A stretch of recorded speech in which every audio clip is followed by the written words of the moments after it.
يا أعوذ بالله من الشيطان بسم الله الرحمن الرحيم الحمد لله رب العالمين الرحمن الرحيم مالك يوم الدين إياك نعبد وإياك نستعين اهدنا الصراط المستقيم صراط الذين أنعمت عليهم غير المغضوب عليهم ولا الضالين آمين. حزب البر.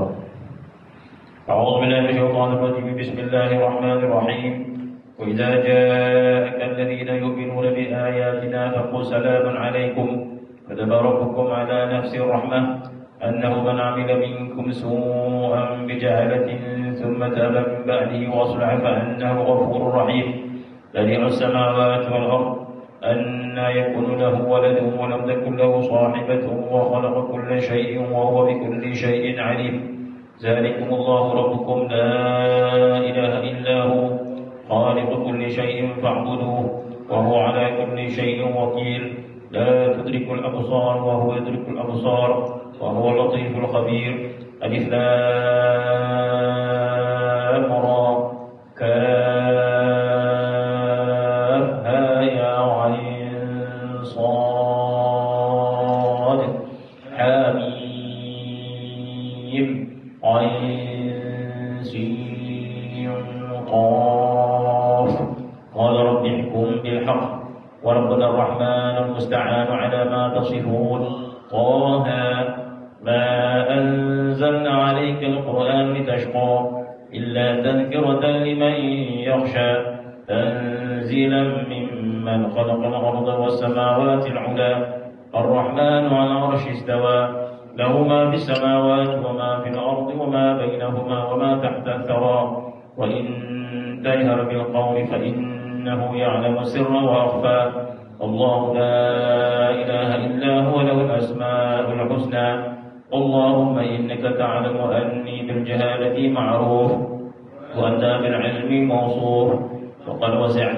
كل شيء من جهالتي بعلمك فسع ذلك برحمتك كما وسعته بعلمك واغفر لي فإنك على كل شيء قدير يا الله يا مالك يا وهاب هب لنا من نعماك ما علمت لنا فيه رضاك واكسنا كسوة تقينا بها من الفتن في جميع عطاياك وقدسنا بها عن كل وصف يوجب نقصا مما استأثرت به في علمك عمن سواك يا الله يا عظيم يا علي يا كبير نسألك الفقر مما سواك والغنى بك حتى لا نشهد إلا إياك والطف بنا فيهما لطفا علمته يصلح لمن والاك واكسنا جلابيب العصمة في الأنفاس واللحظات واجعلنا عبيدا لك في جميع الحالات وعلمنا من لدنك علما نصيبه الكاملين في المحيا والممات اللهم أنت الحميد الرب المجيد الفعال لما تريد تعلم فرحنا بماذا ولماذا وعلى ماذا وتعلم حسننا كذلك وقد أوجبت كون ما أردته فينا ومنا ولا نسألك دفع ما تريد ولكن نسألك التأييد بروح من عندك فيما تريد كما أيدت أنبياءك ورسلك وخاصة الصديقين من خلقك إنك على كل شيء قدير اللهم فاطر السماوات والأرض عالم الغيب والشهادة أنت تحكم بين عبادك فهنيئا لمن عرفك فرضي بقضائك والويل لمن لم يعرفك بل الويل ثم الويل لمن أقر بوحدانيتك ولم يرضى بأحكامك اللهم إن القوم قد حكمت عليهم بالذل حتى عزوا وحكمت عليهم بالفقر حتى وجدوا فكل عز يمنع دونك فنسألك بدله ذلا تسحب لطائف رحمتك وكل وجد يحجب عنك فنسألك عوضه فقدا تسحب أنوار محبتك فإنه قد زرعت السعادة على من أحببته وزرعت الشقاوة على من غيرك ملكه فهب لنا من مواهب السعداء واعصمنا من موارد الأشقياء اللهم إنا قد عجزنا عن دفع الضر عن أنفسنا من حيث تعلم ولا نعلم فكيف لا نعجز عن ذلك من حيث لا نعلم بما لا نعلم؟ وقد أمرتنا ونهيتنا، والمدح والذم ألزمتنا. فأخو الصلاة من أصلحته، وأخو الفساد من أضللته، وسعيد حقا من أغنيته عن السؤال منك، والشقي حقا من حرمته مع كثرة السؤال لك. وأغننا بفضلك عن سؤالنا منك، ولا تحرمنا من رحمتك مع كثرة سؤالنا لك. واغفر لنا إنك على كل شيء قدير، يا شديد البطش، يا جبار، يا قهار، يا حكيم. نعوذ بك من شر ما خلقت، ونعوذ بك من ظلمة ما أبدعت، ونعوذ بك من كيد النفوس فيما قدرت وأردت، ونعوذ بك من شر الحساد على ما أنعمت. ونسألك عز الدنيا والآخرة كما سألكه نبيك محمد، عز الدنيا بالإيمان والمعرفة، وعز الآخرة باللقاء والمشاهدة، إنك سميع قريب مجيب. اللهم إني أقدم إليك بين يديك كل نفس ولمحة وطرفة يطرف بها أهل السماوات وأهل الأرض، وكل شيء هو في علمك كائن أو قد كان، أقدم إليك بين يدي ذلك كله. الله لا إله إلا هو الحي القيوم، لا تأخذه سنة ولا نوم، له ما في السماوات وما في الأرض. من ذا الذي يشفع عنده إلا بإذنه، يعلم ما بين أيديهم وما خلفهم، ولا يحيطون بشيء من علمه إلا بما شاء. وسع كرسيه السماوات والأرض، ولا يؤوده حفظهما وهو العلي العظيم. أقسمت عليك ببسط يدك وكرم وجهك ونور عينك وكمال أعينك أن تعطينا خير ما نفذت به مشيئتك، وتعلقت به قدرتك، وجرى به قلمك، وأحاط به علمك. واكفنا شر ما هو ضد لذلك، وأكمل لنا ديننا، وأتمم علينا نعمتك، وهب لنا الحكمة البالغة مع الحياة الطيبة والموتة الحسنة، وتولي قبض أرواحنا بيدك، وحل بيننا وبين غيرك في البرزخ، وما قبله وما بعده بنور ذاتك وعظيم قدرتك وجميل فضلك، إنك على كل شيء قدير. يا الله، يا علي، يا عظيم، يا حليم، يا حكيم، يا كريم، يا سميع، يا قريب، يا مجيب، يا ودود.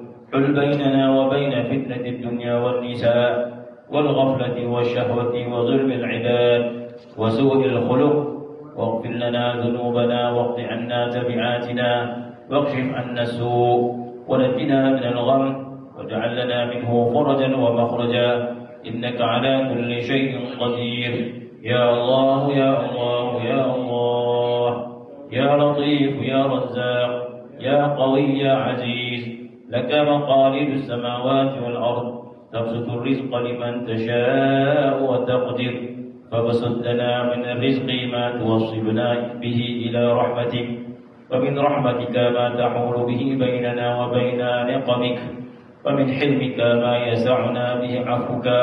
واختم لنا بالسعادة التي ختمت بها لأوليائك، واجعل خير أيامنا وأسعدها يوم لقائك، وزحزحنا في الدنيا عن نار الشهوة، وادخلنا بفضلك في ميادين الرحمة، واقصنا من نورك جلابيب العصمة، واجعلنا ظهيرا من عقولنا، ومهيمنا من أرواحنا، ومسخرا من أنفسنا، كي نسبحك كثيرا ونذكرك كثيرا، إنك كنت بنا بصيرا. وهب لنا مشاهدة تسهبها مكالمة، وافتح أسماعنا وأبصارنا، واذكرنا إذا غفلنا عنك بأحسن ما تذكرنا به إذا ذكرناك، وارحمنا إذا عصيناك بأتم ما ترحمنا به إذا أطعناك، واغفر لنا ذنوبنا ما تقدم منها وما تأخر، والطف بنا لطفا يحجبنا عن غيرك ولا يعجبنا عنك، فإنك بكل شيء عليم. اللهم إنا نسألك لسانا رطبا بذكرك وقلبا ونعما بشكرك وبدنا هينا لينا لطاعتك وأعطنا مع ذلك ما لا عين رأت ولا أذن سمعت ولا خطر على قلب بشر فما أخبر به رسولك حسب ما علمته بعلمك وأغننا بلا سبب وجعلنا سبب الغنى لأوليائك وبرزخا بينهم وبين أعدائك إنك على كل شيء قدير اللهم إنا نسألك إيمانا دائما ونسألك قلبا خاشعا ونسألك علما نافعا ونسألك يقينا صادقا ونسألك دينا قيما ونسألك العافية من كل بلية ونسألك تمام العافية ونسألك الشكر على العافية ونسألك الغنى عن الناس اللهم إنا نسألك إيمانا دائما ونسألك قلبا خاشعا ونسألك علما نافعا ونسألك يقينا صادقا ونسألك دينا قيما ونسألك العافية من كل بلية ونسألك تمام العافية ونسألك الشكر على العافية ونسألك الغنى عن الناس اللهم إنا نسألك إيمانا دائما ونسألك قلبا خاشعا ونسألك علما نافعا ونسألك يقينا صادقا ونسألك دينا قيما ونسألك العافية من كل بلية ونسألك تمام العافية ونسألك الشكر على العافية ونسألك الغنى عن الناس اللهم إنا نسألك التوبة الكاملة والمغفرة الشاملة والمحبة الجامعة والخلة الصافية والمعرفة الواسعة والأنوار الساطعة والشفاعة القائمة والحجة البالغة والدرجة العالية وفك وثاقنا من المعصية ورهاننا من النقمة بمواهب المنة اللهم إنا نسألك التوبة ودوامها ونعوذ بك من المعصية وأسبابها وذكرنا بالخوف منك قبل هجوم خطراتها واحملنا على النجاة منها ومن التفكر في طرائقها وامحو من قلوبنا حلاوة ما اجتنيناه منها واستبدلها بالكراهة لها والطعم لما هو بضدها وأفد علينا من بحر كرمك وجودك وعفك حتى نخرج من الدنيا على السلامة من وبالها واجعلنا عند الموت ناطقين بالشهادة عالمين بها واجعلنا عند الموت ناطقين بالشهادة عالمين بها واجعلنا عند الموت ناطقين بشهادة عالمين بها ورأف بنا رأفة الحبيب بحبيبه عند الشدائد ونزولها وأرحنا من هموم الدنيا وغمومها بالروح والريحان إلى الجنة ونعيمها اللهم إنا نسألك توبة سابقة منك إلينا لتكون توبتنا تابعة إليك منا وهب لنا التلقي منك كتلقي آدم منك الكلمات ليكون قدوة لولده في التوبة والأعمال الصالحات وباعد بيننا وبين العناد والإصرار والشبه بإبليس رأس الغواه واجعل سيئاتنا سيئات من أحببت ولا تجعل حسناتنا حسنات من أبغضت فالإحسان لا ينفع مع البغض منك والإساءة لا تضر مع الحب منك وقد أبهمت الأمر علينا لنرجو ونخاف فآمن خوفنا ولا تخيب رجاءنا واعتنا سؤلنا فقد أعطيتنا الإيمان من قبل أن نسألك وكتبت وهببت وزينت وكرهت وأطلقت الألسن بما به ترجمت فنعم الرب أنت فلك الحمد على ما أنعمت واغفر لنا ولا تعاقبنا بالسرب بعد العطاء ولا بكفران النعم وحرمان الرضا اللهم ردنا بقضائك وصبرنا على طاعتك وعن معصيتك وعن الشهوات الموجبات النقص والبعد عنك وهب لنا حقيقة الإيمان بك حتى لا نخاف غيرك ولا نرجو غيرك ولا نحب غيرك ولا نعبد شيئا سواك، وأوزعنا شكر نعمائك وغطنا برداء عافيتك، وانصرنا باليقين والتوكل عليك، وأسفر وجوهنا بنور صفاتك، وأضحكنا وبشرنا يوم القيامة بين أوليائك، واجعل يدك مبسوطة علينا وعلى أهلنا وأولادنا ومن معنا برحمتك، ولا تكلنا إلى أنفسنا طرفة عين ولا أقل من ذلك، يا نعم المجيب يا نعم المجيب يا نعم المجيب، يا من هو في علوه قريب، يا ذا الجلال والإكرام، يا محيطا بالليالي والأيام، أشكو إليك من غم الحجاب وسوء الحساب وشدة العذاب، وإن ذلك لواقع ما له من دافع، إن لم ترحمني لا إله إلا أنت، سبحانك إني كنت من الظالمين، لا إله إلا أنت، سبحانك إني كنت من الظالمين، لا إله إلا أنت، سبحانك إني كنت من الظالمين.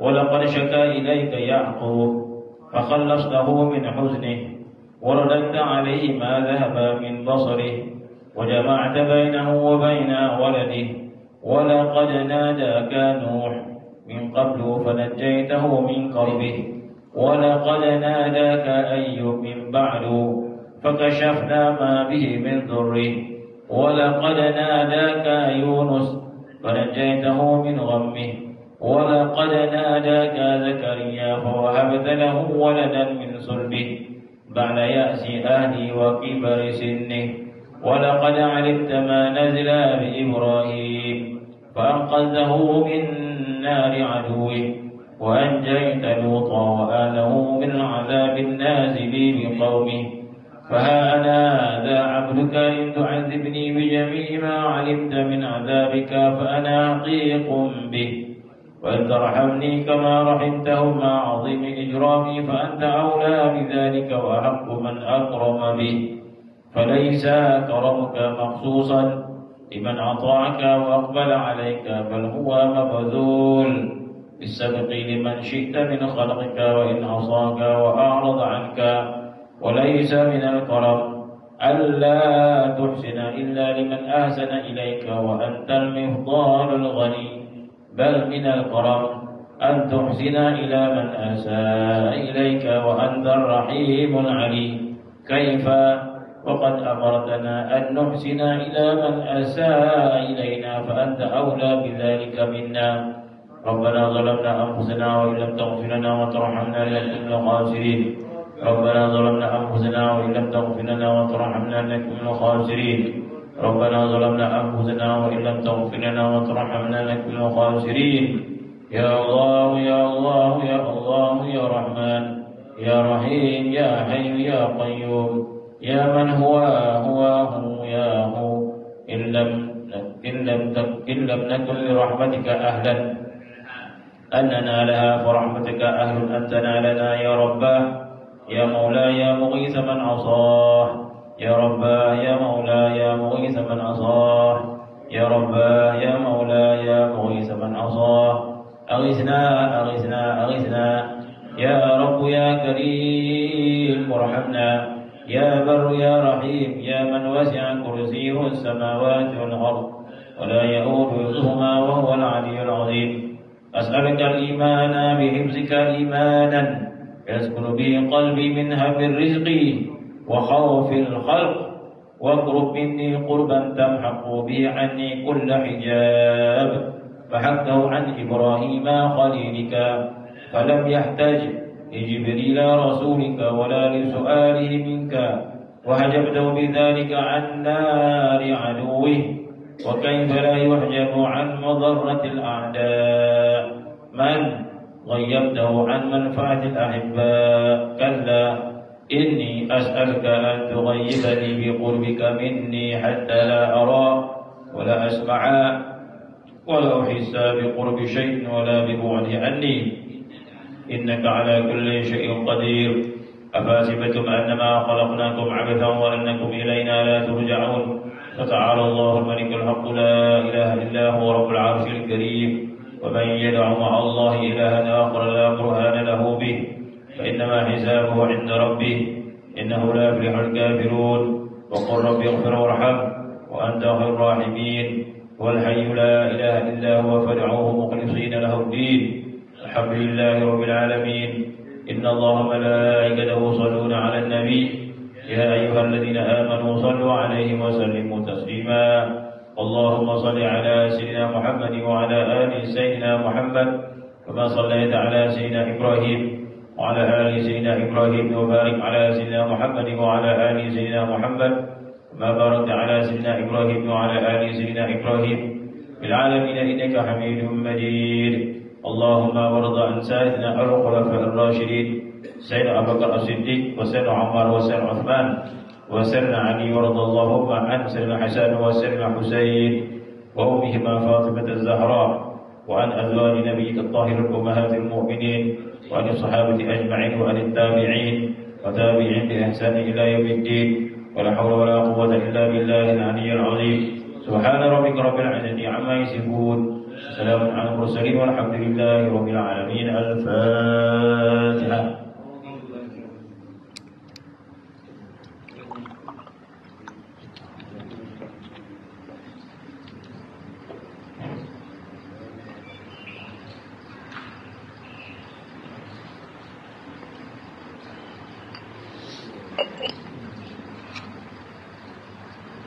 أعوذ بالله من الشيطان الرجيم بسم الله الرحمن الرحيم الحمد لله رب العالمين والصلاة والسلام على أشرف الأنبياء والمرسلين سيدنا محمد وعلى آله وصحبه أجمعين رب اشرح لي صدري ويسر لي أمري واحلل عقدة من لساني يفقهوا قولي اللهم زدنا علما وفهما وألحقنا بالصالحين آمين يا رب العالمين.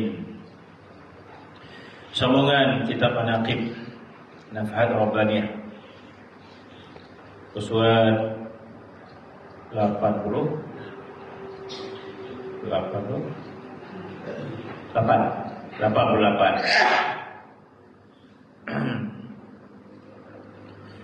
Silsilah yang seterusnya Sayyidi Abul Fadl Muhammad Wafa Bahrus Safa bin Muhammad Al-Awsat As-Sakandari.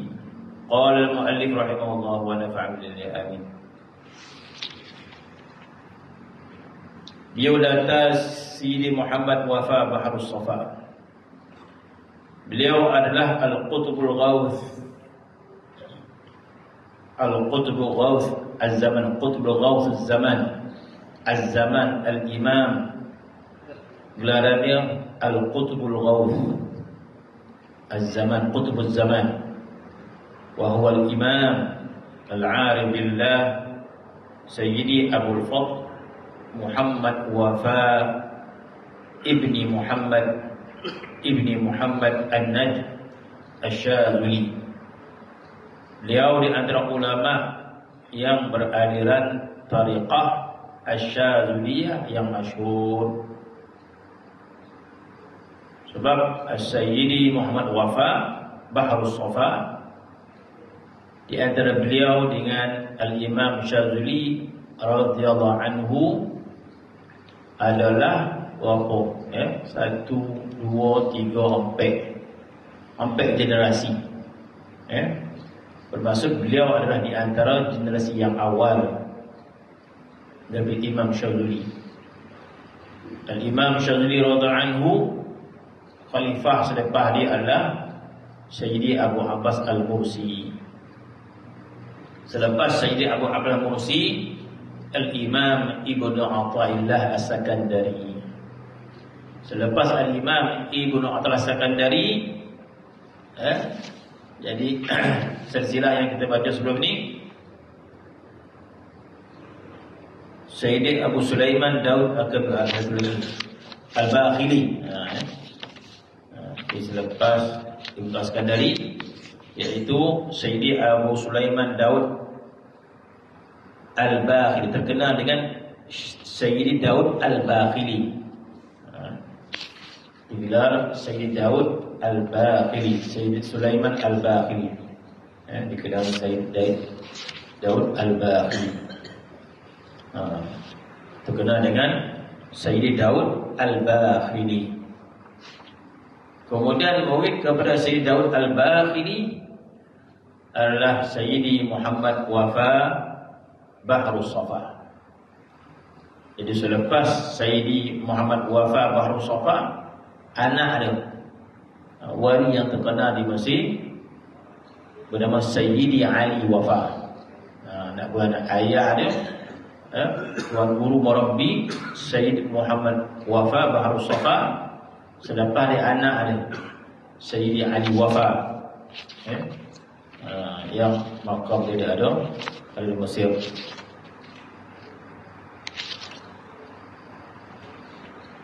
Maka Sayyidi Muhammad Wafa Bahrus Safa merupakan khalifah selepas Sayyidi Daud Al-Baqili, dan dia mendapat martabat Wali Qutub Al-Ghawth, Wali Qutub Al-Ghawth pada zaman itu. Sebab itu setiap silsilah tarikat Syadzuliyah itu semua di kalangan para awliya ila salihin, bahkan di kalangan Qutubul Awliya.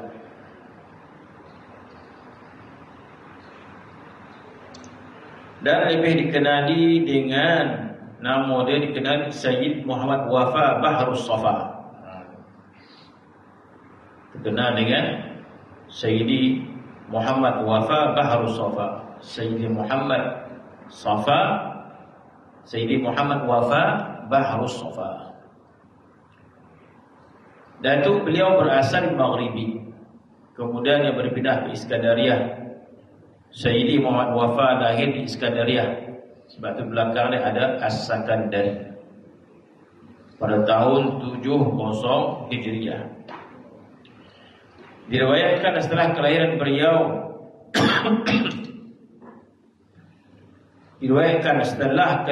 beliau Al-Imam Al-Arif Billah Sayyidi Tajuddin Abul Fadl Al-Imam Ahmad Ibnu Athaillah Sakandari, pengarang kitab Hikam, bersama pengikutnya datang ke rumah menziarahi keluarga dia. Jadi bila Sayyidi Muhammad Wafa Bahrus Safa ni dilahirkan, maka Imam Ibnu Athaillah Sakandari pergi ziarah ke rumah dia.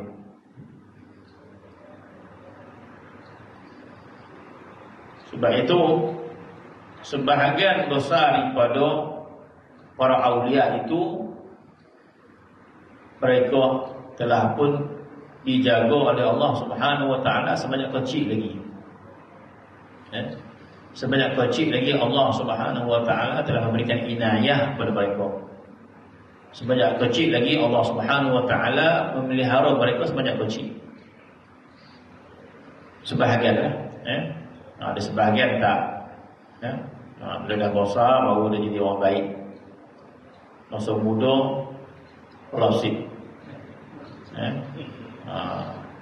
Dah tua jadi orang yang salih, jadi awliya illah salihin. Jadi para awliya illah salih, para awliya ni berbagai latar belakang ni. Ada di kalangan para awliya illah salihin sebanyak kecil Allah Subhanahu wa taala jaga dia, kesalihan dia.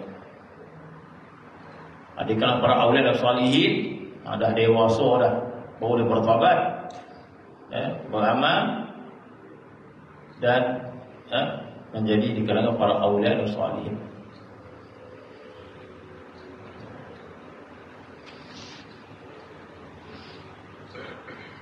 Diriwayatkan setelah kelahiran beliau Al-Imam Al-Arif Billah Sayyidi Tajuddin Abul Fadl Ahmad Ibn Athaillah Sakandari pergi bersama pengikutnya datang ke rumah menziarahi keluarganya setelah beliau melihat akan bayi tersebut.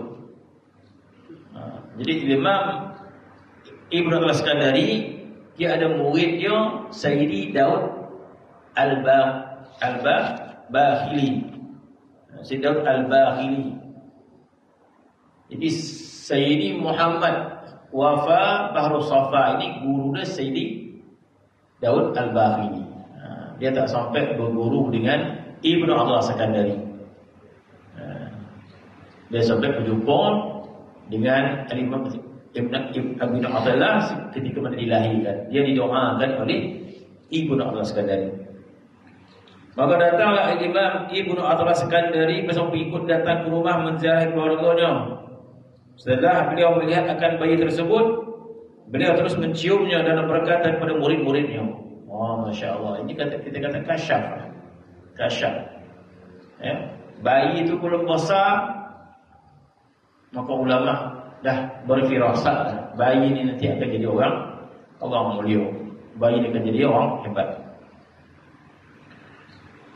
Setelah Al-Imam Ibnu Athaillah Sekandari melihat bayi tersebut, beliau terus menciumnya dan berkata kepada muridnya, bayi ini telah dilahirkan dalam keadaan punya kerohanian yang tinggi. Masya Allah.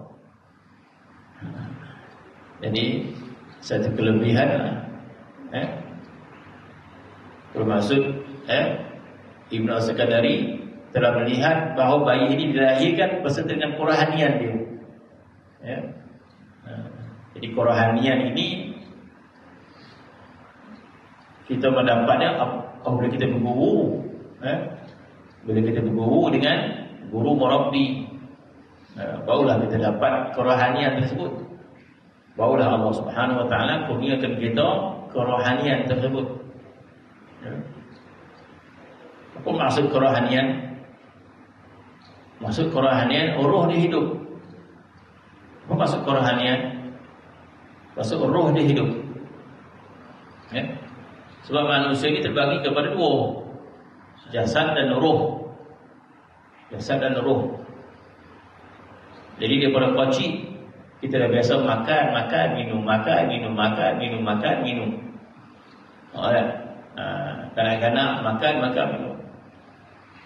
Bila dah dewasa sikit, 5 tahun, 6 tahun, baru hantar pergi mengaji. Dia tidak memahami mana kerohanian. Yang dia tahu makan, minum, main. Kebanyakan manusia berada dalam alam jasadiyah. Mengaji Quran, yang kanak-kanak yang mengaji dengan tekun, maka dia dapat merasai keberkatan Al-Quran. Bagi yang masih main-main lagi, sebab disuruh dia main ngaji pergi dah. Dah habis khatam dah tinggal lah. Tunggulah bincang tu macam ni. Kau macam mana kan? Jadi di manakah manusia ini mengalami alam kerohanian? Sebab agama itu dia kata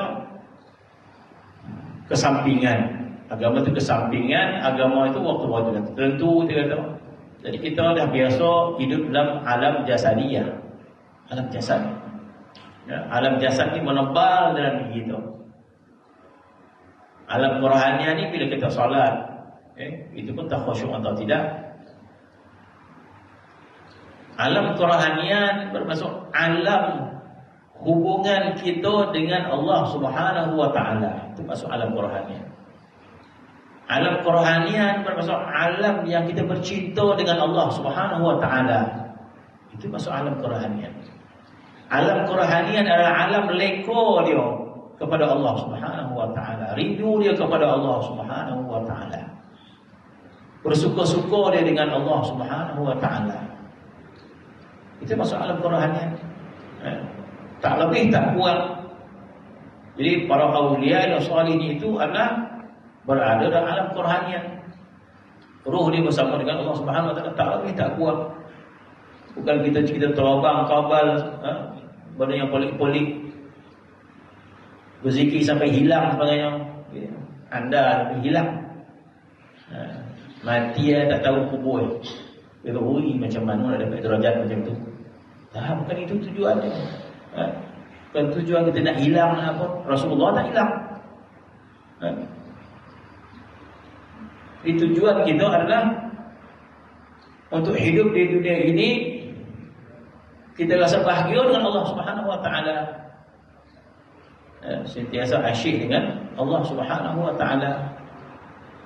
Bermaksud bukan kelazatan jasad lagi kita itu. Kebahagiaan kita bukan kebahagiaan jasad. Kebahagiaan roh kepada Allah Subhanahu wa taala. Jadi kebiasaannya orang akan menerima kerohanian ini bila bersedia dengan sempurna untuk berada dalam madrasah tasawuf. Alam kerohanian ini akan didapati oleh seorang bila dia berada dalam pentarbiyahan tasawuf. Oh, nak marah-marah.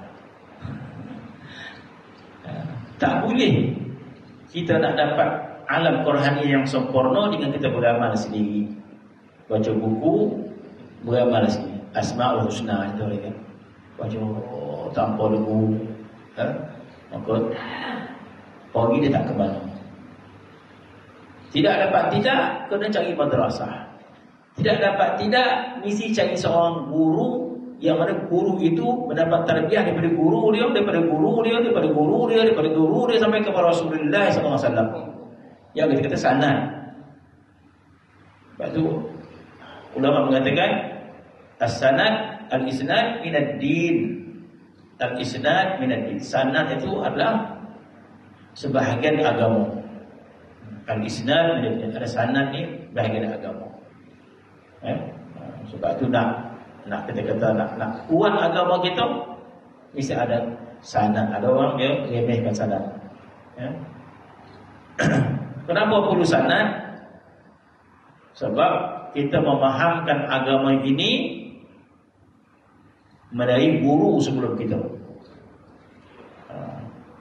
Yang mana guru itu memahamkan agama ini daripada guru sebelum dia, sampai guru sebelum dia sampai kepada Rasulullah SAW. Jadi bagi orang yang diberikan hidayah oleh Allah Subhanahu wa taala, maka dia tahu bahawa roh dia begitu terhijab dengan Allah Subhanahu wa taala.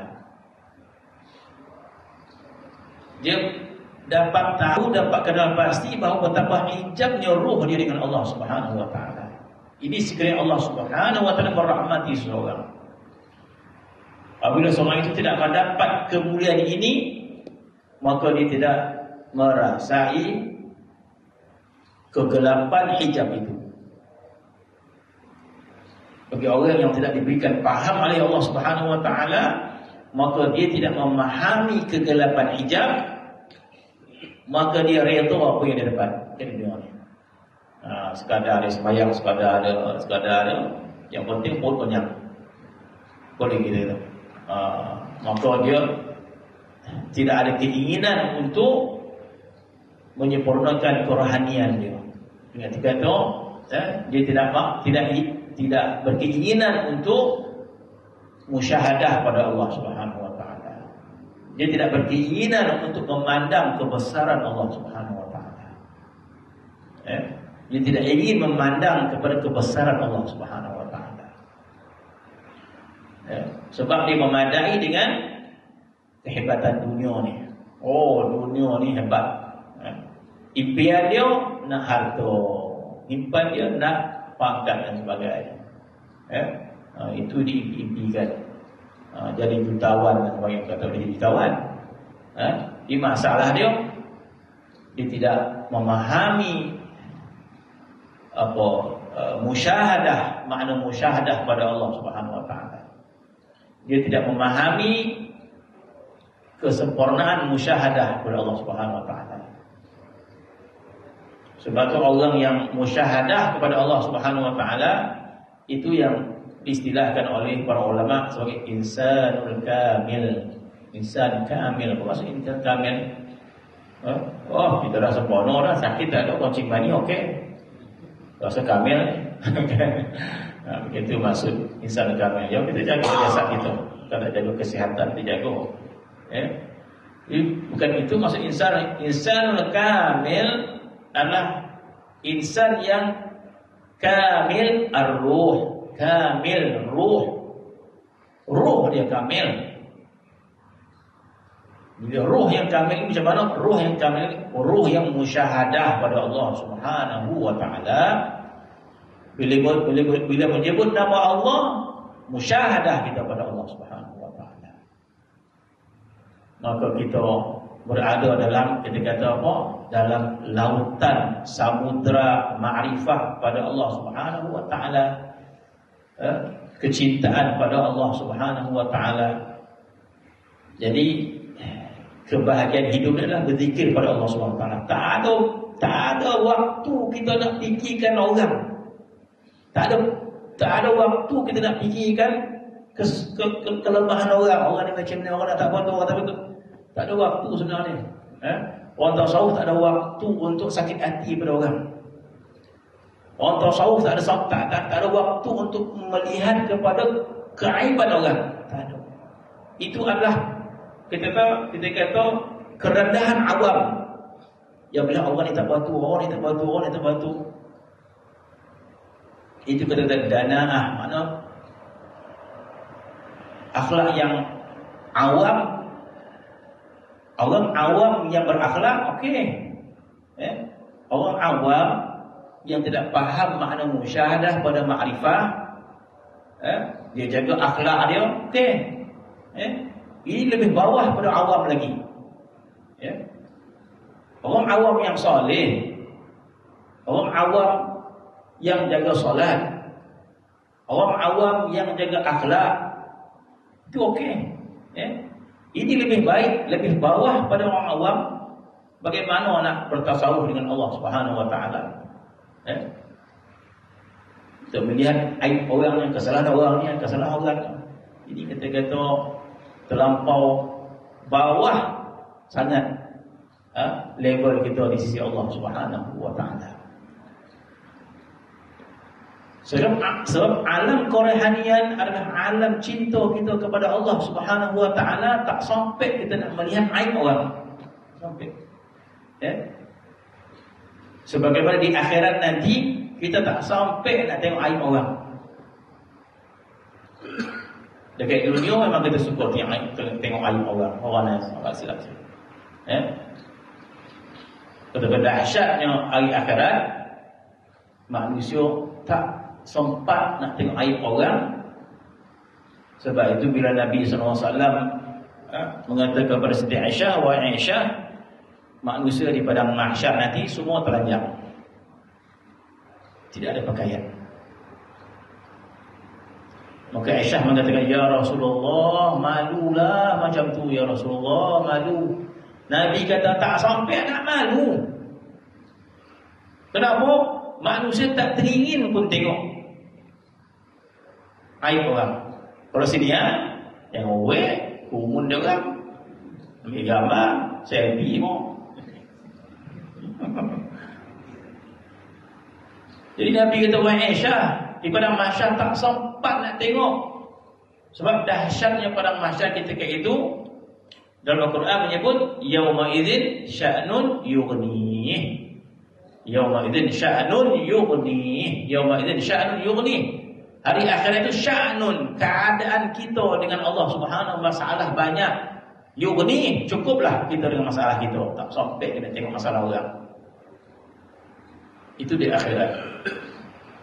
Begitulah di dunia ini orang yang sibuk menyelesaikan hubungan dengan Allah Subhanahu wa taala, maka tak sampai kita nak tengok kesalahan orang dan sebagainya. Sebab kita sibuk dengan Allah Subhanahu wa taala, tak sampai kita nak ambil hati dengan orang, tak sampai. Kita ni terasa hati dengan orang sebab kita miskin hati dengan Allah Subhanahu wa taala. Hati kita miskin dengan Allah Subhanahu wa taala sebab kita terkesan dengan makhluk. Kita terkesan dengan makhluk sebab hati kita kosong dengan Allah Subhanahu wa taala. Sekiranya hati kita dipenuhi cinta dengan Allah Subhanahu wa taala, maka kita tidak ada kesan dengan makhluk ini. Jadi alam kerohanian adalah alam cinta dengan Allah Subhanahu wa taala. Maka dia bahagia. Orang yang bahagia dengan Allah Subhanahu wa taala bahagia. Dan kebiasaan dia, alam kerohanian ni bila berguru dengan seorang guru. Dan kita suluk dengan bersungguh-sungguh pada Allah Subhanahu Wa Taala. Bukan sambil lewo. Masuk tarekat ni bukan sambil lewo. Masuk tarekat ni bukan dah tak ada bodoh dah nak buat, dah tak ada ayo ni masuk tarekat. Tak ada. Masuk muda-muda main anda berjalan bukan apa-apa pun tak. Tapi masuk ni itulah faham kita nilai tarekat ni. Dah tak beli ke mana dah, duit tak ada dah, pinggan dah sakit boleh tak pondok dah. Pengalaman contoh tak betul. Tak betul fahamannya betul. Tarekat ini adalah benda yang paling tinggi sekali. Lebih tinggi daripada segala-gala dia. Lebih tinggi daripada syurga itu sendiri. InsyaAllah. Lebih tinggi daripada syurga itu sendiri. Sebab kita jahil tentang makna kerohanian, kita jahil tentang makna makrifat. Sebab itu kita rasa biasa-biasa. Tunggulah kalau dia lapang. Sibuk-sibuk kita gunakan waktu kita yang bernilai itu ke lain. Bila tak ada waktu pun kita dapat.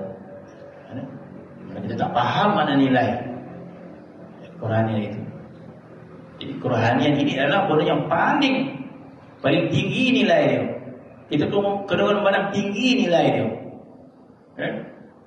Sebab itu disebut tidak akan sampai orang kepada Allah Subhanahu Wa Taala kecuali himmah dia aliyah.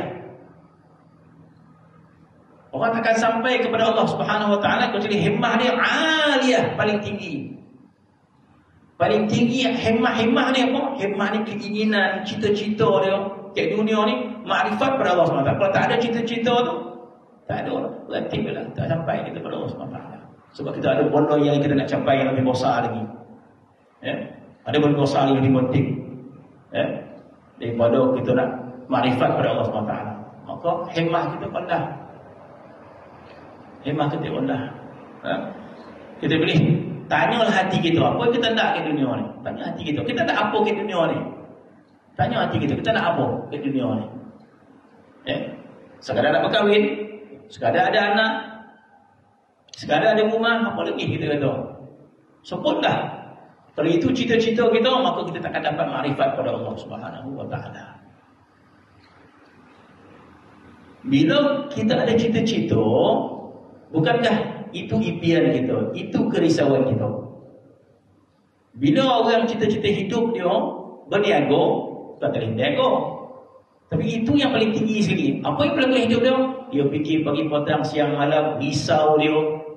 Cita-cita dia, risau dia, takut tak dapat. Pagi petang siang malam, risau dan keinginan, itu keinginan. Sebab itu yang paling besar yang dia nak capai.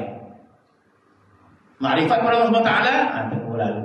Waktu-waktu lapang pada masa relatif itu, masya-Allah. Itu yang disebut dalam kitab. Jadi nak makrifat pada Allah Subhanahu Wa Taala istilah himmah aliyah, himmatun aliyah, himmah yang tinggi.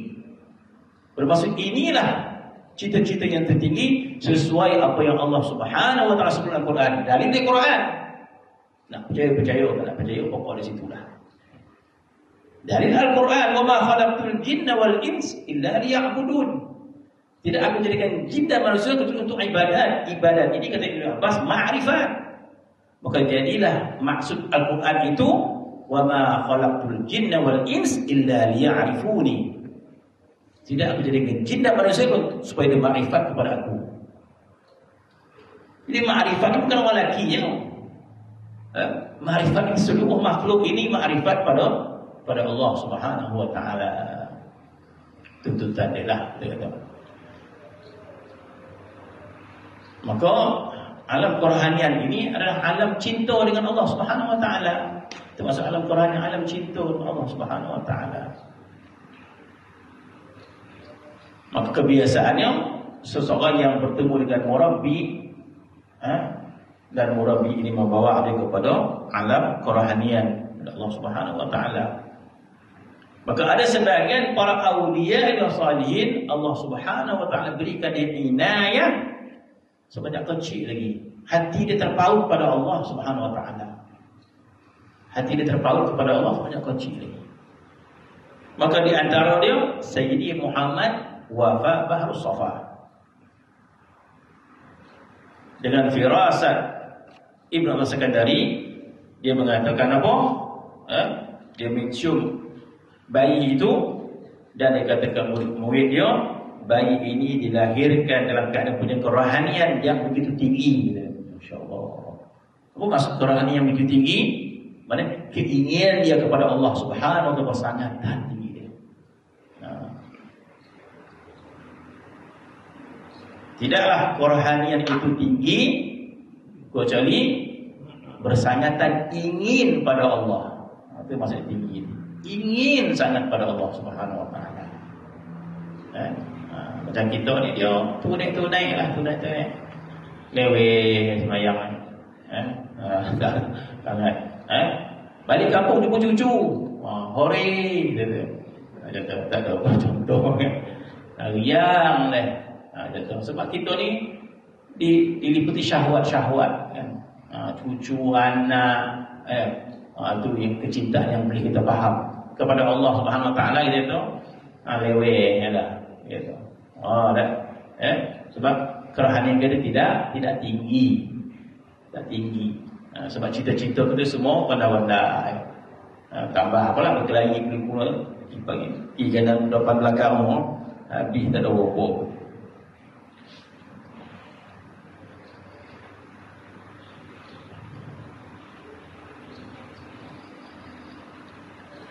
Maka dicium bayi tersebut dan berkata kepada murid dia, bayi ini dilahirkan keadaan mempunyai kerohanian yang tinggi. Sebab daripada awal lagi Allah Subhanahu wa taala melakukan apa sahaja yang dikehendaki. Kemudian perjalanan kerohanian beliau sandaran Asy-Syadzuli pada nama beliau adalah kerana beliau mengikuti perjalanan At-Tariqah Asy-Syadzuliyah. Jadi siapa ikut madrasah Syadzuliyah, nama dia Syadzuliyah. Tapi kalau sekadar bangga nama itu tak jadi apa. Yang penting amal, jadi hasil daripada madrasah tersebut, amal, adab dan sebagainya lah. Contohlah kalau orang dia nisbah sekolah hebat, apa sekolah hebat ini? Kalau sains gontam kan, contohlah hebat, tapi tak belajar sana, gagal kan, tak ada makna pada sekolah kan. Sekolah hebat, tapi tu masuk lagi tak belajar, tapi nama dia besar kan, tak manfaat. Jadi madrasah Syadzuli ni madrasah yang besar. Tapi sekadar kita nisbah pada nama sahaja, amal tak ada, la yanfa' dia, tak ada manfaat. Maka disebut dia Syadzuliyah sebab disebahkan dalam madrasah ini diasaskan oleh Imam Al-Qutbul Arif billah Sayyidi Abu Hasan Asy-Syadzuli qaddasallahu sirrah. Jadi bila kita mengamalkan madrasah Syadzuliyah, kita baca Hizbul Kabir, kita baca Hizbul Bahar, kita baca hizib-hizib dia dengan tujuan faham makna amal. Dengan kata kita ingin mendapat sesuatu kepahaman yang dipaham oleh Imam Syadzuli dalam pada kerohanian. Ada niat kita untuk mengamalkan. Sebab itu Imam Syadzuli radhiyallahu anhu bila dia menulis Hizbul Bahar, dia menulis Hizbul Kabir, maka dia kata barang siapa baca wirid kami, dia akan dapat apa yang kami dapat. Itu kata Imam Syadzuli. Majlis mengatakan barang siapa baca wirid-wirid kami, dia akan dapat apa yang kami dapat. Jadi Imam Syadzuli dapat apa? Dapat makrifat pada Allah Subhanahu wa taala, dapat musyahadah pada Allah Subhanahu wa taala. Jadi kita pun kena niat yang sama, untuk makrifat pada Allah Subhanahu wa taala. Dengan niat yang lain, niat kayu baca Hizbul Kabir dan sebagainya, maka tujuannya tak betul.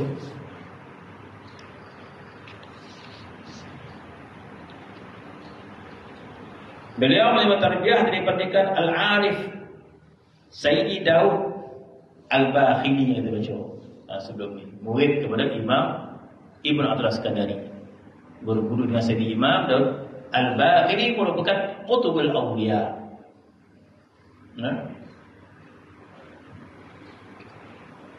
Jadi ulama kata wujudnya derajat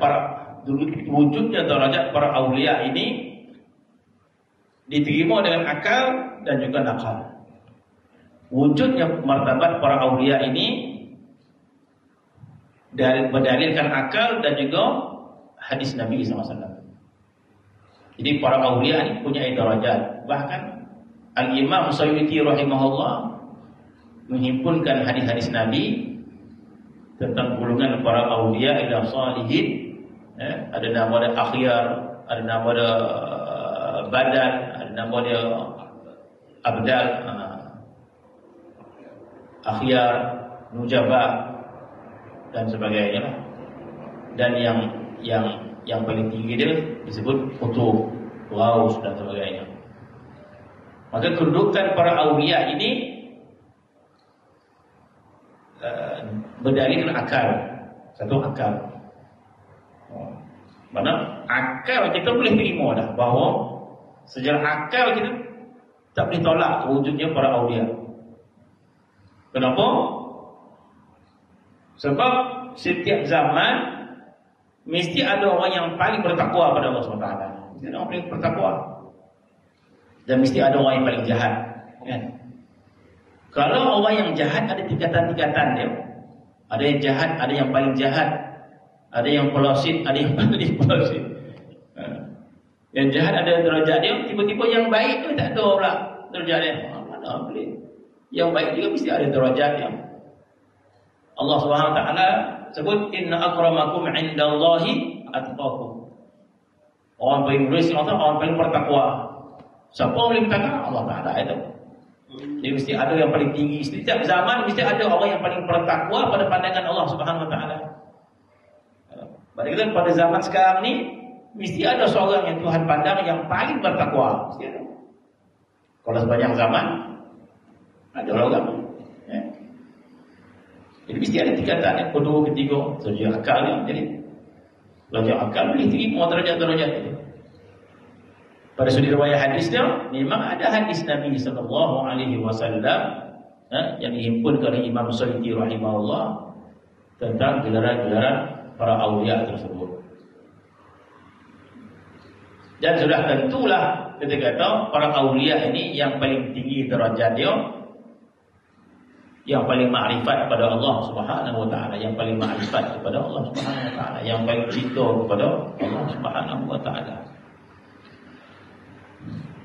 Maka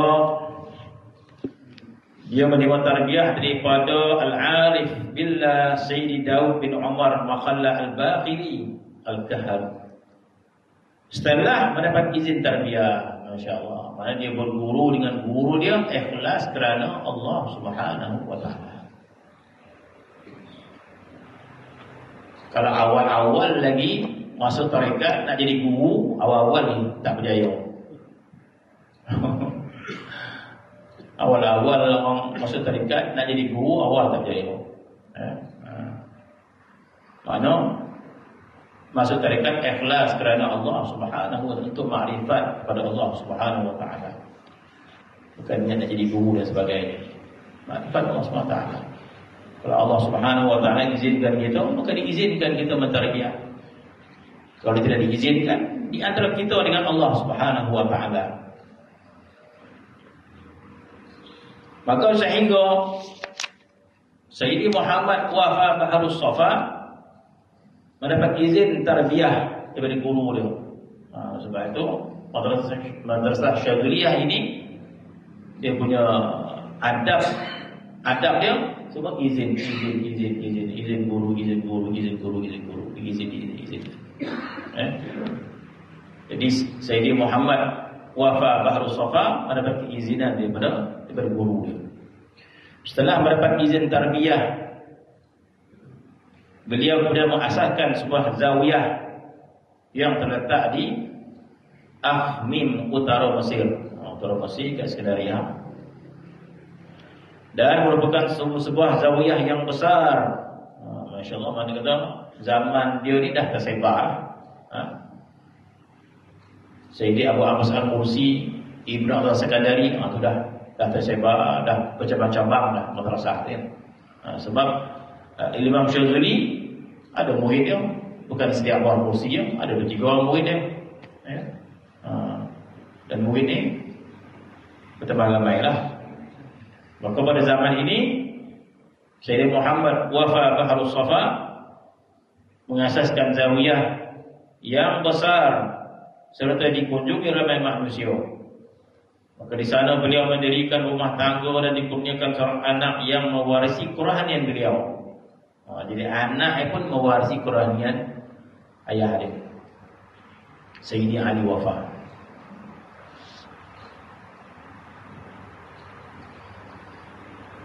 Beliau beli rumah tangga dan setelah berpindah menetap mewarisi kerohanian dan mendirikan dan beliau seorang anak yang mewarisi kerohanian beliau, iaitu Sayyidina Ali Wafa. Kalau sampai kita baca, ingat nak baca tiap minggu lah ni. Nabi Mosi ziarah ini baca. Ini kebanyakan ini di Mosi. Syekh-syekh banyak di Mosi. Setelah itu beliau berpindah menetap di Ar-Rawdah. Rawdah.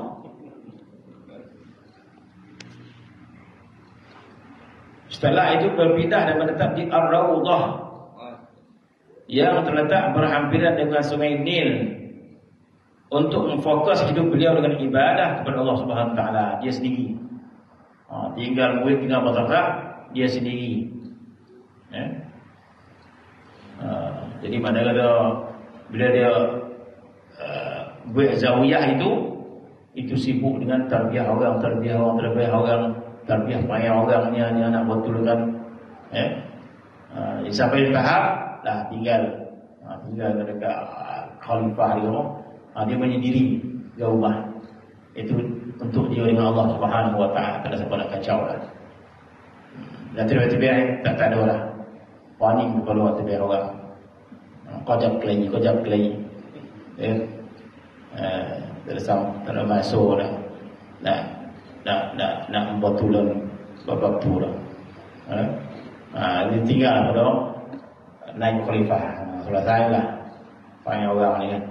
Dia nak khusus dia dengan Allah Subhanahu Wa Taala. Begitu juga Imam Sayyidi rahimahullah, seorang ulama besar di Al-Azhar. Pada awal dia mengajar hadis punya hadis. Imam Sayyidi ini, sampailah akhir usia dia, masa tu dia nak menumpukan sepenuh perhatian dia dengan Allah Subhanahu Wa Taala. Imam Sayyidi kata, akhir dia, aku masuk rumah dan aku kunci rumah aku dia. Tak nak jumpa orang dah. Makan di mana wallahu alam. Orang datang ketuk pintu. Ambillah duit ni, raja datang. Pasal ambil duit. Dia tak nak jumpa orang lah.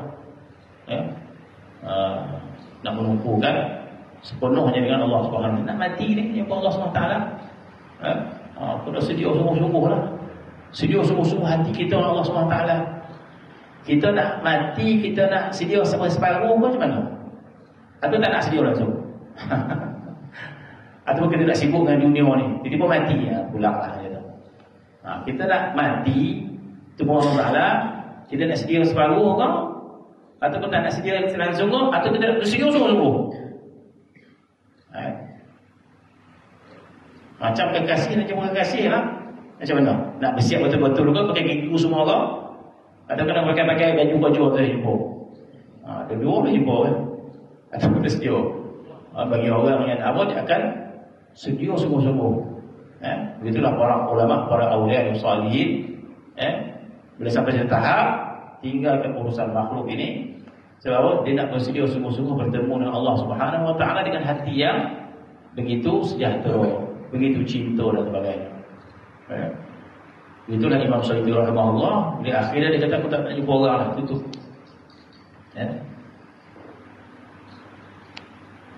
Maka dia kata, selepas masakan zawiyah, dia pun berpindah menetap di Ar-Rawdah terletak di Sungai Nil untuk memfokuskan hidup beliau dengan ibadah kepada Allah Subhanahu Wa Taala. Beliau sentiasa diziarahi oleh para pencipta dan juga para pembesar untuk mendapatkan nasihat. Jadi para awliya ni lagi dia kunci rumah, lagi orang nak datang. Nak tawai lah, nak apalah.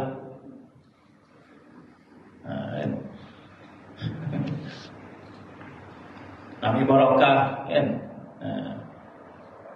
Beliau sentiasa diziarahi oleh para pencipta dan juga para pembesar untuk mendapat nasihat yang bermanfaat untuk padu keimanan. Setiap ucapan beliau amat memberi kesan pada hati yang mendengarnya. Wallahu ta'ala a'lam. Bismillahirrahmanirrahim. Rabbil alamin. Wassalatu wassalamu ala asyrofil anbiya'i wal mursalin.